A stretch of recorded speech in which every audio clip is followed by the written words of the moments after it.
Welcome to the MasterMind Library. They call me Ferdinand, a leader of many disciplines and the bringer of balance, and your host of the MasterMind Library, the home of the MasterMind Book Club. And today, as you can see, we have Sincere and we have Trigger, who are helping us out with the MasterMind Library today.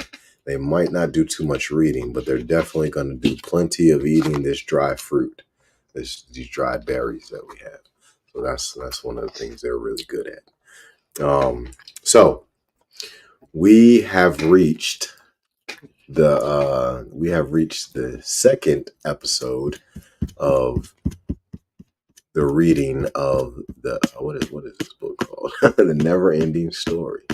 Right, one of my favorite stories. And today we are on a Treyu's mission. Okay, so we're gonna dive right in. We're not even gonna delay, and let's go ahead and make this up. All right, so you look like y'all are done with these since y'all are spilling. I Put was these there. away. Oh, Trey started to spill. Well, listen, it's we work together in these situations. So if Trey spilling, you spilling, and if you spilling, Trey spilling. Okay, all right. For one for all and all for one. Okay. Now let's go ahead and make this a little bit bigger. All right. So that's a B right there. Okay. Now, are you coming back to sit down? Mm-hmm. Okay.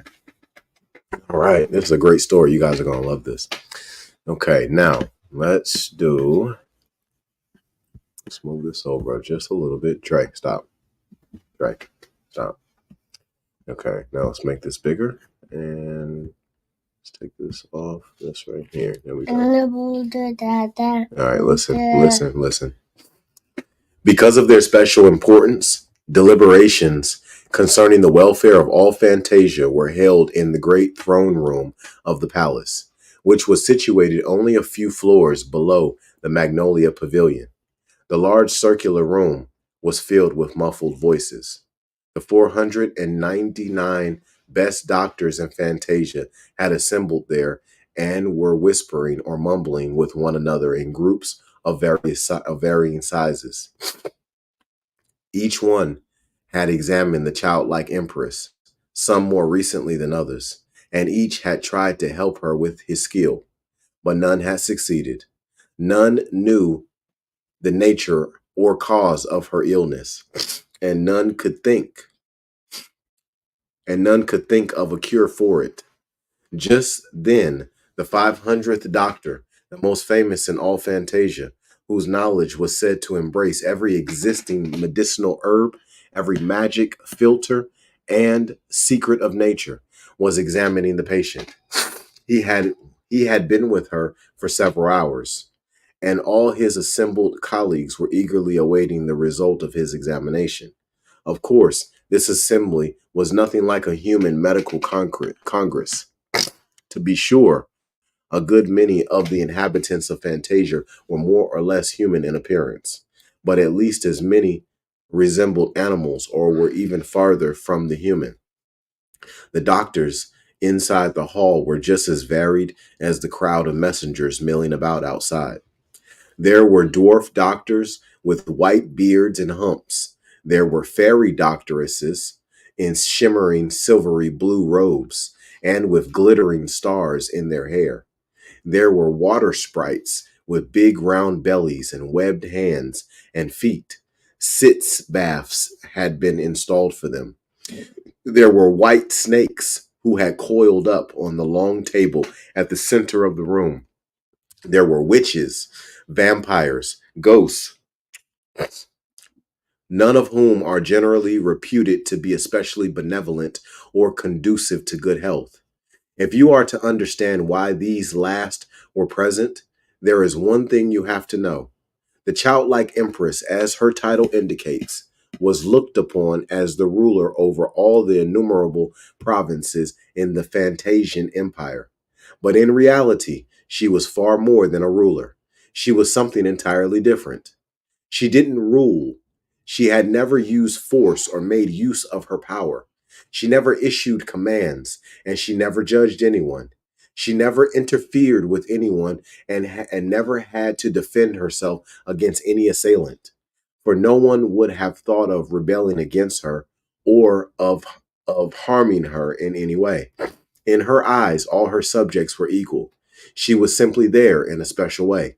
She was the center of all life in Fantasia, and every creature, whether good or bad, beautiful or ugly, merry or solemn, foolish or wise, all owed their existence to her existence. Without her, nothing could have lived, any more than a human body can live if it has lost its heart.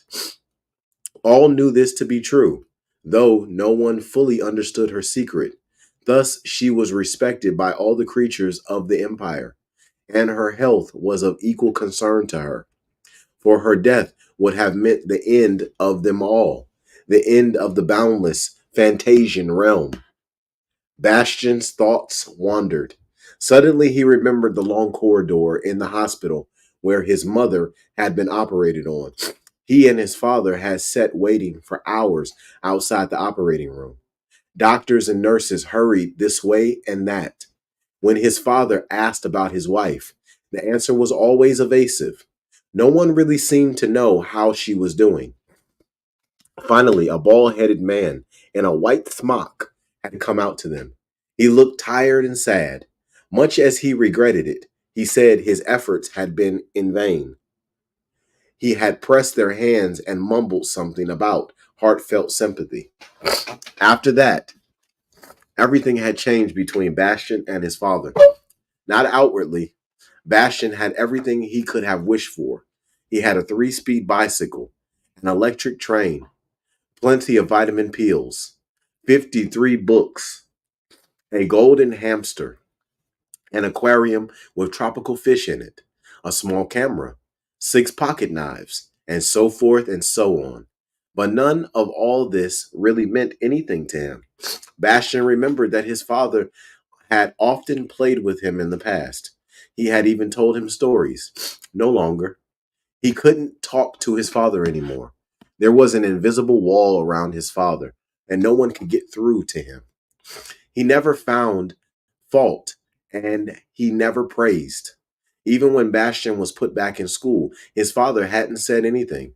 He had only looked at him in his sad, absent way, and Bastian felt that as far as his father was concerned, he wasn't there at all. That was how his father usually made him feel. When they sat in front of the television screen in the evening, Bastian saw that his father wasn't even looking at it, that his thoughts were far away.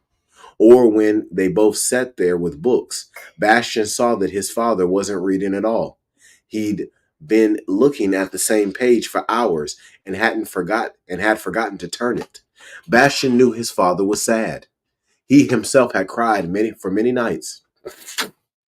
Sometimes he had been so shaken by sobs that he had to vomit, but little by little it had passed.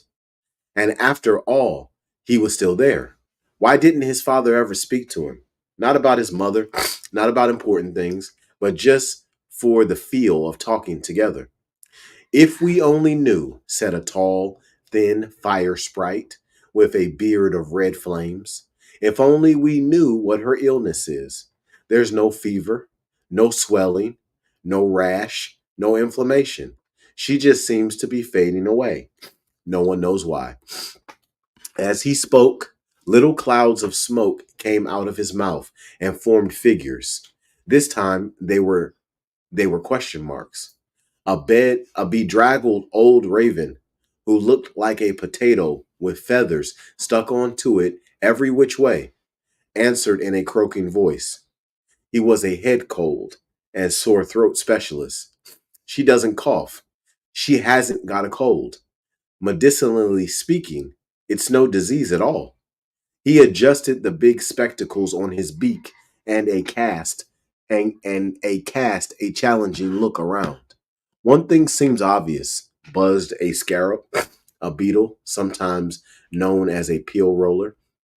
There is some mysterious connection between her illness and the terrible happenings these messengers from all Fantasia have been reporting. Oh, yes, scoffed an ink goblin. You see mysterious connections everywhere. My dear colleague, pleaded a hollow cheeked ghost in a long white gown. Let's not get personal. Such remarks are quite irrelevant. And please lower your voices. Conversations of this kind were going on in every part of the throne room. It may seem strange that creatures of so many different kinds were able to communicate with one another, but nearly all the inhabitants of Fantasia, even the animals, knew at least two languages: their own, which they spoke only with members of their own species, and which no outsider understood, and the universal language known as High Fantasian. All Fantasians used it, though some in a rather peculiar way. Suddenly, all fell silent, for the great double door had opened. In stepped Chiron, the far famed master of the healer's art. He was what in older times had been called a centaur. He had the body of a man from the waist up, and that of a horse from the waist down. And Chiron was furthermore a black centaur. He hailed from a remote region far to the south, and his human half was the color of ebony.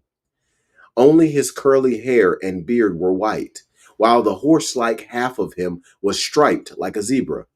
He was wearing a strange hat plaited of reeds. A large golden amulet hung from a chain around his neck, and on this amulet one could make out two snakes, one light and one dark, which were biting each other's tail and so forming an oval. Everyone in Fantasia knew what the medallion meant.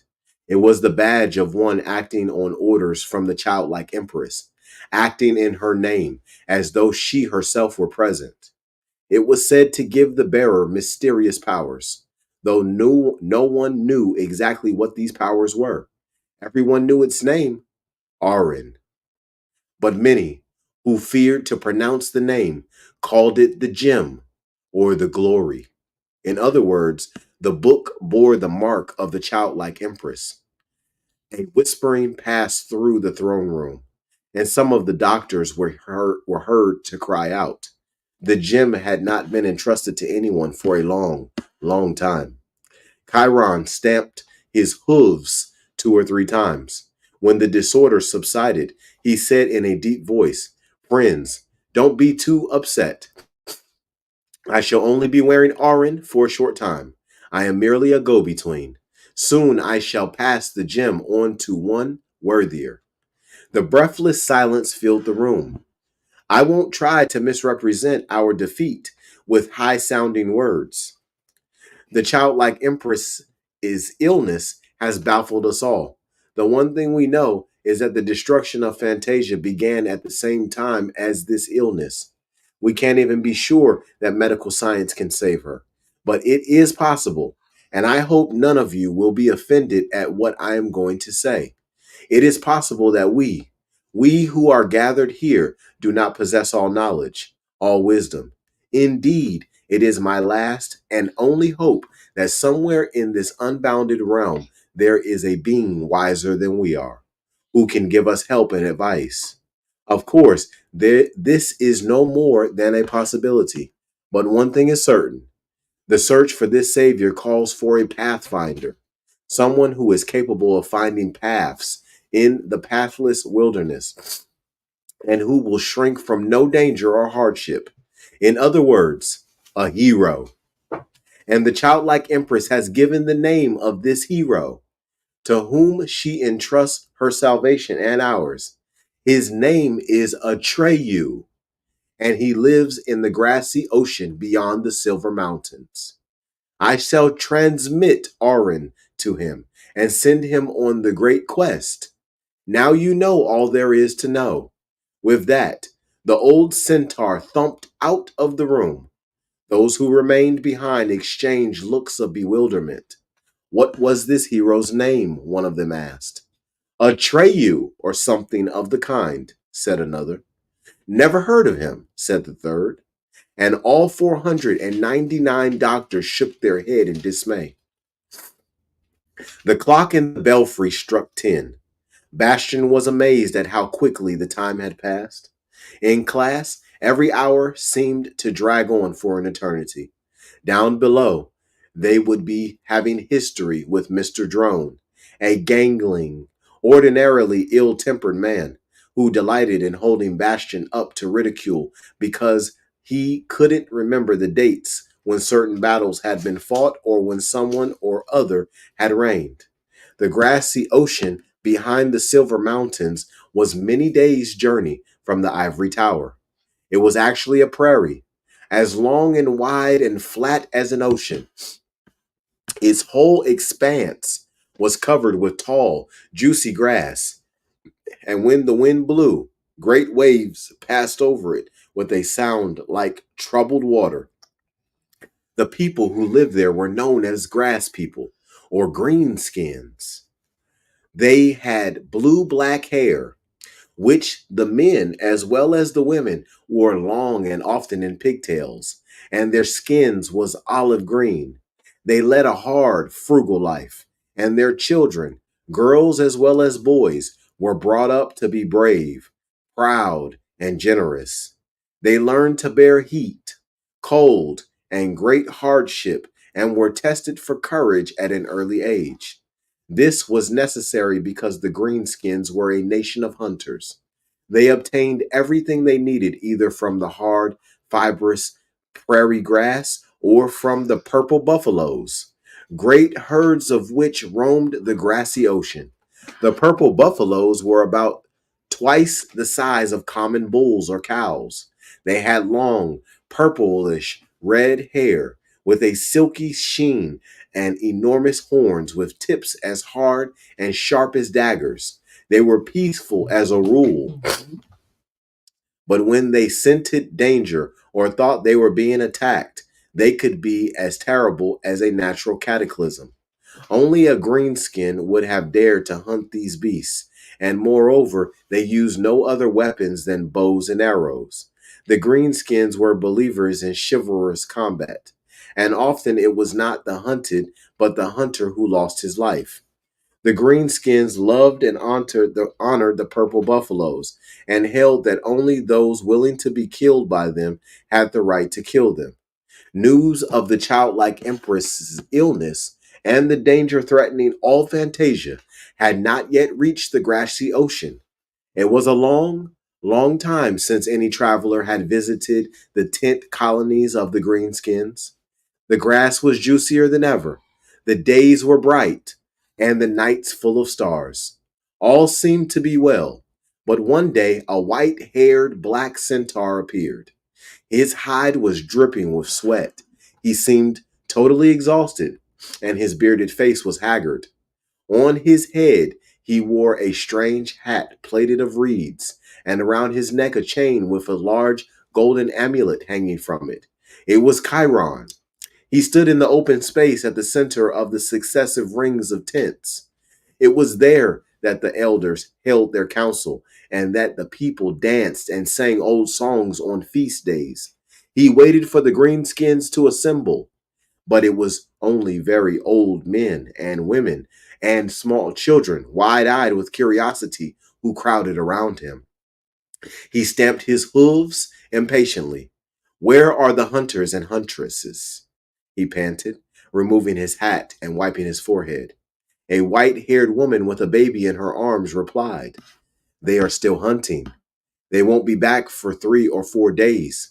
"Is Atreyu with them?" the centaur asked. "Yes, stranger, but how can it be that you know him?" "I don't know him. Go and get him." "Stranger," said an old man on crutches, "he will come unwillingly because this is his hunt. It starts at sunset. Do you know what that means?" Chiron shook his mane and stamped his hooves. "I don't know, and it doesn't matter. He has something more important to do now. You know this sign I am wearing. Go and get him." "We see the gem," said a little girl, "and we know you have come from the childlike empress. But who are you?" "My name is Chiron," the centaur growled. "Chiron, the physician, if that means anything to you." A bent old woman pushed forward and cried out, "Yes, it's true. I recognize him. I saw him once when I was young. He is the greatest and most famous doctor in all Fantasia." The centaur nodded. "Thank you, my good woman. he said, and now perhaps one of you will at last be kind enough to bring this Atreyu here. It's urgent. The life of the childlike empress is at stake. I'll go, cried a little girl of 5 or 6. She ran away, and a few seconds later, she could be seen between the tents galloping away on a saddleless horse. At last, Chiron grumbled. Then he fell into a dead faint. When he revived, he didn't know where he was, for all was dark around him. It came to him only little by little that he was in a large tent, lying on a bed of soft furs. It seemed to be night, for through a cleft in the door curtain, he saw flickering firelight. Holy horseshoes, he muttered, and tried to sit up. How long have I been lying here? A head looked in through the door opening and pulled back again. Someone said, "Yes, he seems to be awake." Then the curtain was drawn aside, and a boy of about 10 stepped in. His long trousers and shoes were of soft buffalo leather. His body was bare from the waist up, but a long purple-red cloak, evidently woven from buffalo hair, hung from his shoulders. His long blue-black hair was gathered together and held back by leather thongs. A few simple white designs were painted on the olive green skin of his cheeks and forehead. His dark eyes flashed angrily at the intruder. Otherwise, his features betrayed no emotion of any kind. "What do you want of me, stranger?" he asked. "Why have you come to my tent? And why have you robbed me of my hunt? If I had killed the big buffalo today, and my arrow was already fitted to my bowstring, I'd have been a hunter. I'd have been a hunter tomorrow. Now I'll have to wait a whole year. Why?" The old centaur stared at him in consternation. "Am I to take it," he asked, "that you are Atreyu?" "That's right, stranger. Isn't there someone else of the same name? A grown man, an experienced hunter." "No, I and no one else am Atreyu." Sinking back on his bed of furs, old Chiron gasped. "A child, a little boy. Really, the decisions of the childlike empress are hard to fathom." Atreyu waited in impatient silence. "Forgive me, Atreyu," said Chiron, controlling his agitation with the greatest difficulty. "I didn't mean to hurt your feelings, but the surprise has been just too great. Frankly, I'm horrified. I don't know what to think. I can't help wondering, did the childlike empress really know what she was doing when she chose a youngster like you? It's sheer madness. And if she did it intentionally, then, with a violent shake of his head, he blurted out, "No, no. If I had known whom she was sending me to, I'd have refused to entrust you with the mission. I'd have refused." "What mission?" Atreyu asked. "It's monstrous," cried Chiron indignantly. "It's doubtful whether even the greatest, most experienced of heroes could carry out this mission. And you, she's sending you into the unfathomable to look for the unknown. No one can help you. No one can advise you. No one can foresee that will befall you. And yet you must decide at once, immediately, whether or not you accept the mission. There's not a moment to be lost. For 10 days and nights I have galloped almost without rest to reach you.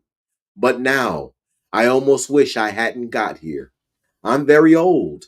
I'm at the end of my strength. Give me a drink of water, please." Atreyu brought a pitcher of fresh spring water. The centaur drank deeply. Then he wiped his beard and said somewhat more calmly, "Thank you. That was good. I feel better already. Listen to me, Atreyu. You don't have to accept this mission.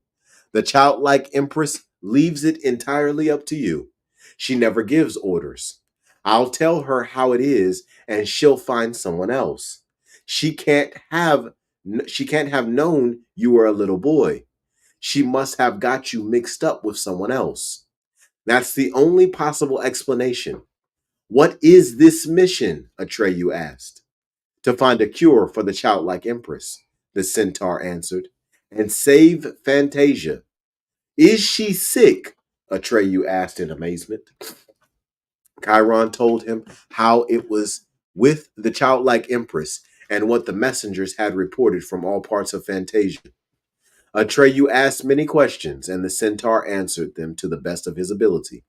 They talked far into the night, and the more Atreyu learned of the menace facing Fantasia, the more his face, which at first had been so impassive, expressed unveiled horror. To think, he muttered finally with pale lips, that I knew nothing about it. Chiron cast a grave, anxious look at the boy from under his bushy white eyebrows. Now you know the lie of the land, he said. And now perhaps you understand why I was so upset when I first laid eyes on you. Still, it was you, the childlike empress named. Go and find Atreyu, she said to me. I put all my trust in him, she said. Ask him if he's willing to attempt the great quest for me and for Fantasia. I don't know why she chose you. Maybe only a little boy like you can do whatever has to be done. I don't know, and I can't advise you. Atreyu sat there and bowed with bowed head and made no reply. He realized that this was a far greater task than his hunt. It was doubtful whether the greatest hunter and pathfinder could succeed. How then could he hope? Well, the centaur asked, Will you? Atreyu raised his head and looked at him. I will, he said firmly. Chiron nodded gravely. Then he took the chain with the golden amulet from his neck and put it around Atreyu's. Auron gives you great power, he said solemnly, but you must not make use of it, for the childlike empress herself never makes use of her power. Auron will protect you and guide you, but whatever comes your way, you must never interfere. Because from this moment on, your own opinion ceases to count. For that same reason, you must go unarmed. You must let what happens happen.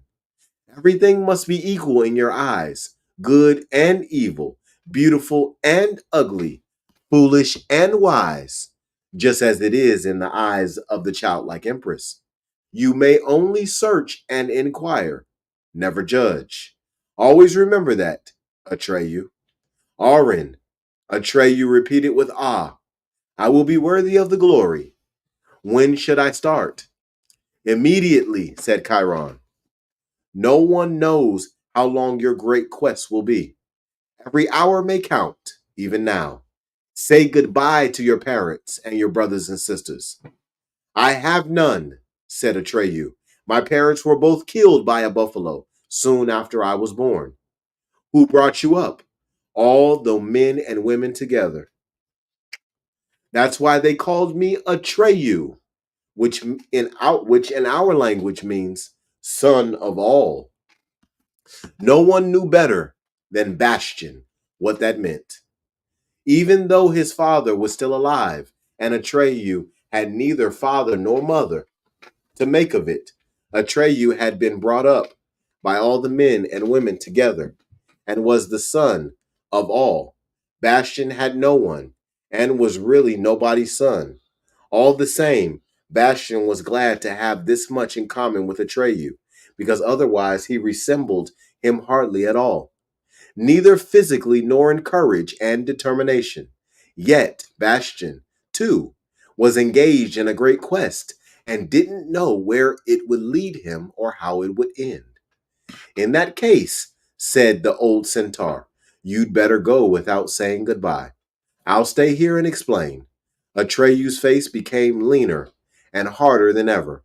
Where should I begin? He asked. Everywhere and nowhere, said Chiron.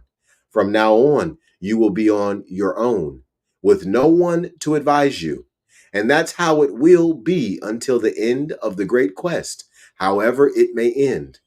Atreyu nodded. Farewell, Chiron. Farewell, Atreyu, and much luck. The boy turned away and was leaving the tent when the centaur called him back.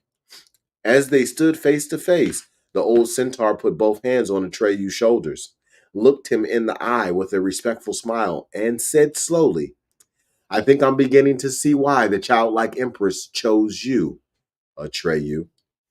The boy lowered his head just a while. Then he went out quickly. His horse, Artax, was standing outside the tent. He was small and spotted like a wild horse. His legs were short and stocky, but he was the fastest, most tireless runner, far and wide. He was still saddled as Atreyu had ridden him back from the hunt. Artax, Atreyu whispered, patting his neck. We're going away. Far, far away. No one knows if we shall ever come back. The horse nodded his head and gave a brief snort. Yes, master, he said. But what about your hunt? We're going on a much greater hunt, said Atreyu, swinging himself into the saddle. Wait, master, said the horse. You've forgotten your weapons. Are you going without your bow and arrow? Yes, Artax, said Atreyu. I have to go unarmed because I am bearing the gem. Humph, snorted the horse. And where are we going? Wherever you like, Artax, said Atreyu. From this moment on, we shall be on the great quest. With that, they galloped away and were swallowed up by the darkness. At the same time, in a different part of Fantasia, something happened which went completely unnoticed. Neither Atreyu nor Artax had the slightest inkling of it. On a remote night black heath, the darkness condensed into a great shadowy form.